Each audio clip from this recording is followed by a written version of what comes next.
در نشست سرداران بخش‌های همکاری‌های حربی بین المللی قوه‌های مسلح سازمان پیمان امنیت دست جمعی یا اودکب که در شهر مینسک دایر شد، پیشنهادها در مورد راه‌های عادی ساختن وضع در مرز قرقیزستان با تاجیکستان را تهیه کردند.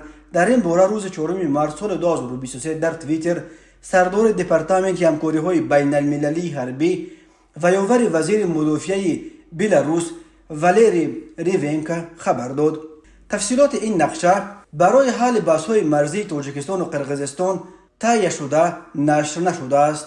یادآور می‌شویم با گذشت 30 سال از سقوط اتحاد شوروی از 970 کیلومتر مرز تاجیکستان و قرقیزستان تا کنون بیش از 300 کیلومترش همچنان تعیین و علامت گذاری نشده است. در قطعه‌های بحثی که اساساً در مرز نویه‌های بادکند و لیلک ولایت بادکند قرقیزستان با جماعت‌های شهر اسفره و نویه غفوروف ولایت سقوط تاجیکستان جایگیر شدند، هر سر چند وقت بر اثر آب و زمین و چراگاه و راه مناقشه‌ها رخ می‌دهند. این مناقشه‌ها بعضاً به تیرپرانی‌ها می‌پیچند و باعث علاقت مردم از دو طرف می‌شوند. در 2 سال آخر 2021 و 2022 در نتیجه زدخوردهای مسلحانه در مرز دو کشور بیش از 200 نفر کشته شده، حدود 750 نفر از هر دو جانب زخمی شدند.